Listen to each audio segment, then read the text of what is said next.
Sir, ಚಿತ್ರದುರ್ಗದಲ್ಲಿ ನಡೆದಂತಹ bus ದುರಂತದ ನಂತರದಲ್ಲಿ ಸಾಕಷ್ಟು ಚರ್ಚೆಗಳಾಗ್ತಿರುವಂಥದ್ದು.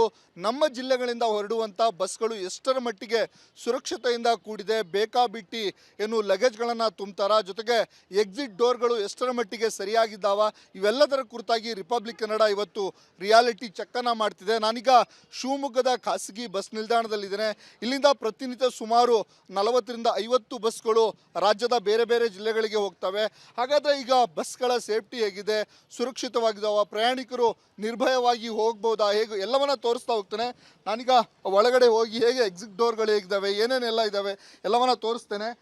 ನೋಡ್ಬೋದು, ಇಲ್ಲಿ ಫಸ್ಟಿಗೆ ಬಂದಾಗ ನಮಗೆ ಪ್ರಥಮ ಚಿಕಿತ್ಸೆ ಕೊಡಲಿಕ್ಕೆ ಏನೆಲ್ಲ ಬೇಕು ಒಂದು ಬಾಕ್ಸ್ ಇದೆ, ಅದರಲ್ಲಿ ಕೆಲವೊಂದು ಐಟಮ್ಗಳಿರುವಂಥದ್ದು. ಜೊತೆಗೆ ಇದು ಬಸ್ಸಿನ ಹಿಂಭಾಗದಲ್ಲಿ ಅಂದರೆ ಲಾಸ್ಟ್ ಕೊನೆಯಲ್ಲಿ ಎಕ್ಸಿಟ್ ಡೋರನ್ನು ಇಟ್ಟಿದ್ದಾರೆ.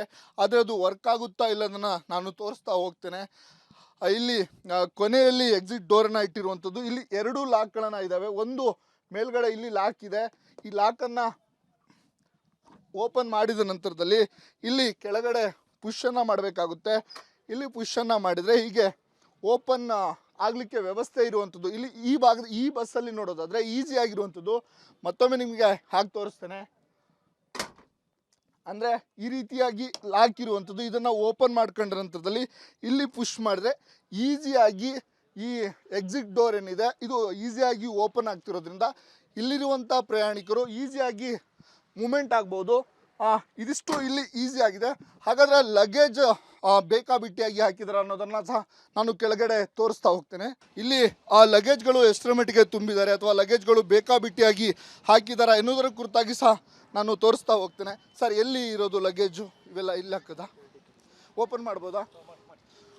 ಓಪನ್ ಮಾಡಿ ತೋರಿಸ್ಬೋದಾ? ಇಲ್ಲಿ ಓಪನ್ ಮಾಡಲಾಗ್ತಿದೆ. ನಿಮಗೆ ದೃಶ್ಯಾವಳಿಗಳು ಸಹ ಕಾಣಿಸ್ತಾ ಇದೆ. ಇದು ಅಂದರೆ ಇಲ್ಲಿ ಲಗೇಜ್ಗಳನ್ನ ಇಡಲಿಕ್ಕೆ ವ್ಯವಸ್ಥೆಯನ್ನು ಮಾಡಿರುವಂಥದ್ದು. ಇಲ್ಲಿ ಯಾವುದೇ ರೀತಿಯ ಲಗೇಜ್ಗಳನ್ನು ಈ ಬಸ್ಸಲ್ಲಿ ಸದ್ಯದ ಮಟ್ಟಿಗೆ ಅಂದರೆ ಹೊರಡುವ ಸಮಯವಾಗಿದೆ, ಆದರೂ ಯಾವುದೇ ಲಗೇಜ್ಗಳನ್ನು ತುಂಬಿಲ್ಲ. ಇಲ್ಲಿ ನಮ್ಮ ಜೊತೆಗೆ ಇದರ ಬಸ್ಸಿನ ಕಂಡಕ್ಟರ್ ಇದ್ದಾರೆ, ನಾನು ಮಾತಾಡಿಸ್ತೇನೆ, ಏಜೆಂಟ್ ಇದ್ದಾರೆ, ಮಾತಾಡಿಸ್ತೇನೆ.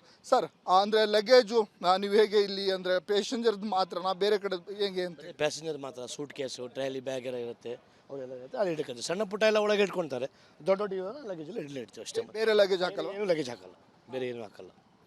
ಲಗೇಜ್ ಮಾತ್ರ ಇಲ್ಲ, ಬರೀ ಪ್ಯಾಸೆಂಜರ್ ಲಗೇಜ್ ಮಾತ್ರ ಓನ್ಲಿ ಹಾಕ್ತೀವಿ ಅಷ್ಟೇ. ಸರ್, ಇವತ್ತು ಚಿತ್ರದುರ್ಗದಲ್ಲಿ ಒಂದು ಘಟನೆ ಆಗಿರುವಂಥದ್ದು, ಇಡೀ ಬಸ್ಸೇ ಸುಟ್ಟೋಯ್ತು. ಏನೆಲ್ಲ ಅಂದರೆ ಮುಂಜಾಗ್ರತಾ ಕ್ರಮಗಳನ್ನು ನಿಮ್ಮ ಬಸ್ಸಲ್ಲಿದೆ ಅಂತ ಹೇಳಿ? ನಮ್ಮ ಬಸ್ಸಲ್ಲಿ ಮುಂಜಾಗ್ರತಾ ಕ್ರಮ ಅಂದರೆ ನಮ್ಮದು ಫಸ್ಟ್ ಬಾಕ್ಸ್ ಇದೆ, ಹಿಂದ್ಗಡೆ ಎಮರ್ಜೆನ್ಸಿ ಡೋರ್ ಇದೆ, ನೀವು ನೋಡ್ಕೊಂಡು ಬಂದಿರಬೇಕು. ಏನು ನಮ್ಮದು ಏನು ಆ ಥರ ಏನಿಲ್ಲ. ಅಕಸ್ಮಾತ್ ಏನಾದರೂ ಆದರೆ ಹಿಂಗಡೆಯಿಂದ ಆರಾಮಾಗಿ ಹಾರ್ಬೋದು, ಏನು ತೊಂದರೆ ಇಲ್ಲ. ಆ ಥರ ಆಗೋದು ಬೇಡ, ಏನೋ ಅನ್ಸ್ಬಿಟ್ಟಾಗ ಆಗಿಬಿಟ್ಟಿದೆ, ಈ ಥರ ಯಾವುದು ಗಾಡಿಗೂ ಆಗೋದು ಬೇಡ ಅಂತ ನಾನು ಬಯಸ್ಕೊಂತೀನಿ. ಪ್ರಯಾಣಿಕರ ಸುರಕ್ಷತೆಗೆ ಏನು ಬೇಕಲ್ಲ ವ್ಯವಸ್ಥೆ ಇಟ್ಟಿದೆ? ನಮ್ಮದು ಎಲ್ಲ ವ್ಯವಸ್ಥೆ ಇದೆ, ಪ್ರಾಣಿಕರ ವ್ಯವಸ್ಥೆ ಏನಿದೆ ಎಲ್ಲ ಇದೆ ನಮ್ಮ ಹತ್ರ. ಅದು ನೋಡಿದ್ದೀರ, ನೀವು ನೋಡಿದ್ದೀರಲ್ಲ, ಎಲ್ಲ ಇದೆ. ಒಂದು ನಮ್ಮ ಸೌಕರ್ಯರು ಭಾಳ ಕೇರ್ಫುಲ್ಲಾಗಿ ತೊಗೊಳ್ತಾರೆ. ಪ್ಯಾಸೆಂಜರ್ ಒಂಚೂರು ತೊಂದರೆ ಆಗಬಾರ್ದು, ಅವರಿಗೆ ಏನೂ ಇದಾಗಬಾರ್ದು. ಕ್ಲೀನಾಗಿ ಕರ್ಕೊಂಡು ಜಾಸ್ತಿ ಓವರ್ ಫಾಸ್ಟ್ ಹೊಡೆಯಂಗಿಲ್ಲ, ಕ್ಲೀನಾಗಿ ಮೆಲ್ಲಕ್ಕೆ ಹೋಗಿ ಮೆಲ್ಲಕ್ಕೆ ಬರಬೇಕು ಆರಾಮಾಗಿ ಅಂತ ನಮ್ಮ ಸೌಕರ್ಯ ಕೇರ್ಫುಲ್ಲಾಗಿ ಡ್ರೈವರ್ ಕಂಡಕ್ಟರ್ಗೆ ಇಟ್ಟಿದೆ. ಮತ್ತೊಂದಷ್ಟು ಬಸ್ಗಳು ಸಹ ಶಿವಮೊಗ್ಗದಲ್ಲಿ ಇರುವಂಥದ್ದು. ನಾನೀಗ ಒಂದು ಬಸ್ಸನ್ನು ನೋಡಿದೆ, ಇಲ್ಲಿ ಎಕ್ಸಿಟ್ ಡೋರು ಸರಿಯಾಗಿ ಇರುವಂಥದ್ದು, ಜೊತೆಗೆ ಲಗೇಜ್ಗಳನ್ನು ಹೆಚ್ಚುವರಿಯಾಗಿ ಬೇರೆ ಯಾವುದೇ ಲಗೇಜ್ಗಳು ಹಾಕದೆ ಇರುವಂಥದ್ದು. ಮತ್ತಷ್ಟು ಬಸ್ಗಳಿದ್ದಾವೆ, ಅವನ್ನ ಸಹ ತೋರಿಸ್ತೇನೆ. ನನ್ನ ಜೊತೆಗೆ ಬನ್ನಿ, ನಾನು ತೋರಿಸ್ತೇನೆ. ಮತ್ತಷ್ಟು ರಿಯಾಲಿಟಿ ಚೆಕ್ಕನ್ನು ರಿಪಬ್ಲಿಕ್ ಕನ್ನಡ ಮಾಡುವಂಥದ್ದು. ಮತ್ತಷ್ಟು ಬಸ್ಗಳು ಸಹ ಇರುವಂಥದ್ದು. ನಾನು ಈಗ ಖಾಸಗಿ ಬಸ್ ನಿಲ್ದಾಣದಲ್ಲಿ ಒಂದಿಷ್ಟು ಬಸ್ಗಳನ್ನು ತೋರಿಸ್ದೆ. ಮತ್ತೊಂದಿಷ್ಟು ಖಾಸಗಿ ಬಸ್ ನಿಲ್ದಾಣದ ಮುಂಭಾಗದಲ್ಲೂ ಸಹ ಪ್ರತಿನಿತ್ಯ ಹೋಗುವಂಥದ್ದು ಬಸ್ಗಳು. ಇಲ್ಲಿ ಬಸ್ಗಳನ್ನು ನಿಲ್ಲಿಸಿದ್ದಾರೆ. ಈ ಬಸ್ಗಳಲ್ಲಿ ಎಕ್ಸಿಟ್ ಡೋರ್ ಹೇಗಿದೆ, ಲಗೇಜ್ಗಳನ್ನು ಬೇಕಾಬಿಟ್ಟಿಯಾಗಿ ತುಂಬಿದ್ದಾರೆ, ಇವೆಲ್ಲದನ್ನ ಸಹ ತೋರಿಸ್ತಾ ಹೋಗ್ತೇನೆ. ಈ ಬಸ್ ಒಳಗಡೆ ಹೋಗೋಣ, ಹೇಗಿದೆ ವ್ಯವಸ್ಥೆ ಅನ್ನೋದನ್ನು ನೋಡೋಣ ಮೊದಲು.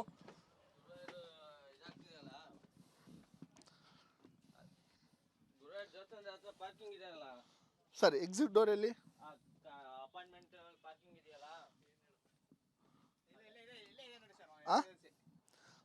ಈ ಭಾಗದಲ್ಲಿ ಎಕ್ಸಿಟ್ ಡೋರ್ಗಳನ್ನು ಇಟ್ಟಿರುವಂತೂ ನಿಮಗೆ ತೋರಿಸ್ತಾ ಹೋಗ್ತಾರೆ ನಮ್ಮ ಕ್ಯಾಮ್ರಾಮ್ಯಾನು. ಇಲ್ಲಿ ಎಕ್ಸಿಟ್ ಡೋರ್ಗಳನ್ನು ಇಟ್ಟಿದ್ದಾರೆ. ಸರ್, ಲಾಕ್ ಮಾಡಿ. ಅಂದರೆ ಇಲ್ಲಿ ಎಕ್ಸಿಟ್ ಡೋರ್ಗಳಿದ್ದಾವೆ. ಹೇಗೆ ಇಲ್ಲಿ ಪುಷ್ ಮಾಡಿ, ಇಲ್ಲಿ ಸ್ವಲ್ಪ ತುಕ್ಕಿಡ್ದು ಹೋಗಿರುವಂಥದ್ದು ಇದು. ಅಂದರೆ ಇಲ್ಲಿ ಪ್ರೆಷರ್ನ ಮಾಡಿದರೆ ಈಸಿಯಾಗಿ ಓಪನ್ ಆಗ್ತಾ ಇದೆ. ಆದರೆ ಕೆಲವೊಂದಿಷ್ಟು ಕಡೆ ಡೋರ್ಗಳು ಸರಿ ಇಲ್ಲದೆ ಇರುವಂಥದ್ದು, ಆದರೆ ಓಪನ್ ಆಗಿ ಈಸಿಯಾಗಿ ಓಪನ್ ಆಗ್ತಾ ಇದೆ. ಸರ್, ಸ್ವಲ್ಪ ಮುಂದೆ ಹಾಗೆ ಹಾಕಿ ನೋಡೋಣ. ಹೀಗೆ ಲಾಕ್ ಆಗುತ್ತೆ. ಇದು ಕೊನೆಯ ಸೀಟ್ನಲ್ಲಿ ಎಕ್ಸಿಟ್ ಡೋರನ್ನು ಇಟ್ಟಿರುವಂಥದ್ದು. ಇಲ್ಲಿ ಪುಷನ್ನು ಮಾಡಿದಾಗ ಸ್ವಲ್ಪ ಕಷ್ಟ ಆಗ್ತಿದೆ, ಆದರೂ ಈಸಿ ಇದೆ. ಒಂದಿಷ್ಟು ಸ್ವಲ್ಪ ಡೋರ್ ಹಾಳಾಗಿರೋ ಥರ ಕಾಣ್ತಾ ಇದೆ. ಇಲ್ಲಿ ಮತ್ತಷ್ಟು ಲಗೇಜ್ಗಳನ್ನು ಹೇರಿದಾರ, ಅದನ್ನು ಸಹ ತೋರಿಸ್ತಾ ಹೋಗ್ತೇನೆ. ಕೆಳಗಡೆ ಬಸ್ಸಿನ ಕೆಳಗಡೆ ಹೋಗೋಣ, ಅಲ್ಲಿ ಲಗೇಜ್ಗಳನ್ನು ಹಾಕಿದಾರ ಏನು ಏನಾದರೂ ಸಹ ಅದನ್ನು ತೋರಿಸ್ತಾ ಹೋಗ್ತೇನೆ. ತೋರಿಸ್ತಾ ಹೋಗ್ತೇನೆ. ನೋಡ್ಬೋದು ಇಲ್ಲಿ ಪ್ರಥಮ ಚಿಕಿತ್ಸೆಗಾಗಿ ಏನಾದ್ರು ಹೆಚ್ಚು ಕಡಿಮೆ ಆದರೆ ಅಲ್ಲಿ ಬಾಕ್ಸನ್ನು ಇಟ್ಟಿದ್ದಾರೆ. ಪ್ರಥಮ ಚಿಕಿತ್ಸೆಗೆ ಏನೇನೆಲ್ಲ ಬೇಕು ಎಲ್ಲ ವ್ಯವಸ್ಥಿತ ಒಂದು ಬಾಕ್ಸ್ ಇದೆ. ಜೊತೆಗೆ ಬೆಂಕಿ ಹತ್ಕೊಂಡ್ರೆ ಅದನ್ನು ನಂದಿಲಿಸಕ್ಕೆ ಒಂದು ಸಿಲಿಂಡರ್ ಸಹ ಇರುವಂಥದ್ದು. ಡ್ರೈವರ್ ಸೀಟ್ ಪಕ್ಕದಲ್ಲೇ ಅದನ್ನು ಇಟ್ಟಿದ್ದಾರೆ. ಜೊತೆಗೆ ಆ ಲಗೇಜನ್ನು ಈ ಬಸ್ಸಲ್ಲಿ ಹೇರಿದಾರ ಅಥವಾ ಬೇಕಾಬಿಟ್ಟಿಯಾಗಿ ಇದೆಯಾ ಎಲ್ಲವನ್ನ ಕೆಳಗಡೆ ತೋರಿಸ್ತಾ ಹೋಗ್ತೇನೆ. ಕೆಳಗಡೆ ಆ ಲಗೇಜನ್ನು ತುಂಬುವಂಥ ಜಾಗಕ್ಕೆ ನಾನು ಹೋಗ್ತೇನೆ. ಸರ್, ಎಲ್ಲಿ ಲಗೇಜ್ ಇಲ್ಲಿಲ್ಲ? ನನ್ನ ಜೊತೆಗೆ ಬಸ್ಸಿನ ಇದು ಏಜೆಂಟ್ಗಳಾಗಿರ್ಬೋದು ಅಥವಾ ಜೊತೆಗೆ ಡ್ರೈವರ್ಗಳಿದ್ದಾರೆ, ಅವರು ತೋರಿಸ್ತಾ ಇದ್ದಾರೆ ಲಗೇಜ್ಗಳು ಇದಾವ ಇಲ್ಲ ಅನ್ನೋದ್ರ ಬಗ್ಗೆ. ಇಲ್ಲಿ ಸದ್ಯಕ್ಕೆ ಯಾವುದೇ ಲಗೇಜ್ಗಳನ್ನು ತುಂಬಿಲ್ಲ. ಬಸ್ಸು ಹೊರಡಲಿಕ್ಕೆ ಕೇವಲ ಒಂದು ಅರ್ಧ ಮುಕ್ಕಾಲು ಗಂಟೆ ಮಾತ್ರ ಬಾಕಿ ಉಳಿದಿರುವಂಥದ್ದು. ಅಷ್ಟಾದರೂ ಸಹ ಯಾವುದೇ ಲಗೇಜ್ಗಳನ್ನು ಹಾಕಿಲ್ಲ. ನನ್ನ ಜೊತೆಗೆ ಮಾತಾಡಲಿಕ್ಕೆ ಇಲ್ಲಿ ಏಜೆಂಟ್ಗಳಿದ್ದಾರೆ, ಅವ್ರನ್ನ ಮಾತಾಡಿಸ್ತೇನೆ. ಸರ್, ಹೇಗೆ ಲಗೇಜನ್ನು ಪ್ರೈವೇಟಾಗಿ ಬೇರೆ ಬೇರೆ ಲಗೇಜ್ಗಳನ್ನ ಹಾಕ್ತೀರಾ ಮತ್ತು ಕೇವಲ ಪ್ರಯಾಣಿಕರ ಲಗೇಜ್ಗಳಿರ್ತಾವ ಅಂತ? ಪ್ರಯಾಣಿಕರ ಲಗೇಜ್ ಮಾತ್ರ ಹಾಕ್ತಾ ಇದ್ದೀವಿ. ಮೊನ್ನೆ ಹೈದರಾಬಾದಲ್ಲಿ ಆಗಿರೋ ಇನ್ಸಿಡೆಂಟಿಂದ ನಾವೆಲ್ಲ ಏನು ಮಾಡಿದ್ವಿ, ಕೇರ್ ತೊಗೊಂಡ್ಬಿಟ್ಟು ಸಿಲಿಂಡರ್ ಕಿಟ್ಟು ಹಾಕ್ಸಿದ್ದೀವಿ, ಫಸ್ಟ್ ಏಡ್ ಬಾಕ್ಸು ಇಟ್ಟಿದ್ದೀವಿ. ಲಗೇಜ್ಗಳನ್ನು ಮಿತಿಯಾಗಿ ಅತಿಯಾಗಿ ಹಾಕ್ಸ್ತಾ ಇಲ್ಲ. ಮತ್ತು ಆಮೇಲೆ ತೊಂದರೆ ಇರೋಂಥದ್ದು ವಸ್ತುಗಳನ್ನು ಏನು ಸಾಗಿಸ್ತಾ ಇಲ್ಲ. ಪಾರ್ಟಿಗಳ ಲಗೇಜು, ಸೂಟ್ ಕೇಸು ಅಂಥದ್ದು ಮಾತ್ರ ಹಾಕ್ಸ್ತಾ ಇದ್ದೀವಿ ಅಷ್ಟೇ. ಎಲ್ಲ ಏನು ಪ್ರಯಾಣಿಕರಿಗೆ ಯಾವುದೇ ರೀತಿ ಭಯದ ಇಲ್ಲದೆ ಇರೋ ಹತ್ರ ಹೋಗ್ಬೋದು. ತೊಂದರೆ ಆಗಲಿಲ್ಲಂಗೆ ನಮ್ಮ ಕಂಪ್ನಿಯಲ್ಲಿ ನಾವು ಏನು ಕೇರ್ ತೊಗೊಬೇಕು ಆ ಕೇರ್ ತೊಗೊತಾ ಇದ್ದೀವಿ. ದಿನಾನೂ ಬೆಡ್ಗಳನ್ನ ಚೆಕ್ ಮಾಡ್ತಾ ಇದ್ದೀವಿ. ಎಮರ್ಜೆನ್ಸಿ ಎಕ್ಸಿಟ್ ಡೋರ್ಗಳು ತುಂಬ ಬ್ಲಾಕ್ ಆಗಿ ನಿಂತ್ಬಿಟ್ಟಿದ್ವು, ಅವನ್ನೆಲ್ಲ ಕ್ಲೀನಾಗಿ ಓಪನ್ ಮಾಡಿಸಿ ದಿನ ತೆಗಿಯಂಗೆ ಹಾಕಂಗೂ ವ್ಯವಸ್ಥೆ ಮಾಡಿದ್ದೀವಿ. ಮತ್ತು ಆಮೇಲೆ ಫಸ್ಟ್ ಏಡಿಗೂ ನೀಟಾಗಿ ವ್ಯವಸ್ಥೆ ಮಾಡಿದ್ದೀವಿ. ಸಿಲಿಂಡ್ರು ಅಷ್ಟೇ, ಫಸ್ಟ್ ಬಾಡಿ ಬಿಲ್ಡಿಂಗಲ್ಲಿ 1 kg 2 kg ಕೊಡ್ತಾಯಿದ್ರು, ನಾವು ಆಲ್ರೆಡಿ 6 kg ಸಿಲಿಂಡ್ರನ್ನೇ ಫಿಕ್ಸ್ ಮಾಡಿಬಿಟ್ಟಿದ್ದೀವಿ. ಇದಿಷ್ಟು ಏನು ಏಜೆಂಟ್ಗಳ ಮಾತಾಯಿದ್ರೆ. ಒಂದು ಕಡೆ ನಾನು ಈಗ 2-3 ಬಸ್ಗಳನ್ನು ರಿಯಾಲಿಟಿ ಚೆಕ್ನಲ್ಲಿ ನೋಡಿದ ಹಾಗೆ ಇಲ್ಲಿ 2-3 ಅಂಶಗಳು ನಮಗೆ ಪ್ರಮುಖವಾಗಿ ಕಾಣ್ತಿರುವಂಥದ್ದು. ಪ್ರಯಾಣಿಕರಿಗೆ ಯಾವುದೇ ರೀತಿಯ ಸಮಸ್ಯೆಗಳಾಗದೇ ಇರೋ ರೀತಿಯಲ್ಲಿ ಕೆಲವೊಂದಿಷ್ಟು ಮುಂಜಾಗ್ರತಾ ಕ್ರಮವನ್ನು ಕೈಗೊಂಡಿದ್ದಾರೆ. ಅಂದರೆ ಪ್ರಥಮ ಚಿಕಿತ್ಸೆ ಕಿಟ್ ಆಗಿರ್ಬೋದು, ಜೊತೆಗೆ ಸಿಲಿಂಡರ್ಗಳನ್ನು, ಬೆಂಕಿ ನಂದಿಸುವ ಸಿಲಿಂಡರ್ ಕಿಟ್ಗಳನ್ನು ಇಟ್ಟಿರುವಂಥದ್ದು. ಜೊತೆಗೆ ಮತ್ತೊಂದು ಪ್ರಮುಖ ವಿಷಯ ಅಂದರೆ ನಾನು ನೋಡಿರೋ ಇಲ್ಲಿ 2-3 ಬಸ್ಗಳಲ್ಲೂ ಸಹ ಯಾವುದೇ ರೀತಿಯ ಓವರ್ ಲಗೇಜ್ ಆಗಿರ್ಬೋದು ಅಥವಾ ಲಗೇಜನ್ನು ಯಾವುದೇ ರೀತಿ ಹಾಕಿರೋದಿಲ್ಲ. ಯಾಕೆ ಅಂದರೆ ಪ್ರಮುಖವಾಗಿ ಇಲ್ಲಿ ಪ್ರಯಾಣಿಕರ ಲಗೇಜ್ಗಳೇನಿದ್ದಾವೆ ಅದನ್ನು ಬಿಟ್ಟು ಬೇರೆ ಯಾವುದೇ ಲಗೇಜ್ಗಳನ್ನು ನಾವು ಹಾಕೋದಿಲ್ಲ ಅಂತ ಹೇಳಿ ಏಜೆಂಟ್ರು ಸಹ ಜೊತೆಗೆ ಡ್ರೈವರ್ಗಳು ಹೇಳಿದರು. ಆದರೆ ನಾವು ರಿಯಾಲಿಟಿ ಚೆಕ್ಕನ್ನು ಮಾಡಿದಾಗ ಒಂದಿಷ್ಟು ಅಂಶಗಳು ನಮಗೆ ಕಂಡು ಬಂದಿರುತ್ತದೆ. ಯಾವುದೇ ಲಗೇಜ್ಗಳನ್ನು ಹಾಕಿರಲಿಲ್ಲ. ಜೊತೆಗೆ ಒಂದಿಷ್ಟು ಮುಂಜಾಗ್ರತಾ ಕ್ರಮವನ್ನು ಸಹ ಶಿವಮೊಗ್ಗದಲ್ಲಿ ಕೈಗೊಂಡಿದ್ದಾರೆ ಅಂತಲೇ ಹೇಳ್ಬೋದು. ಕ್ಯಾಮ್ರಾ ಪರ್ಸನ್ ಚಿರಾಗ್ ಜೊತೆ ಅಭಿಮಾನಕ್ಕೆ ರಿಪಬ್ಲಿಕ್ ಕನ್ನಡ, ಶಿವಮೊಗ್ಗ.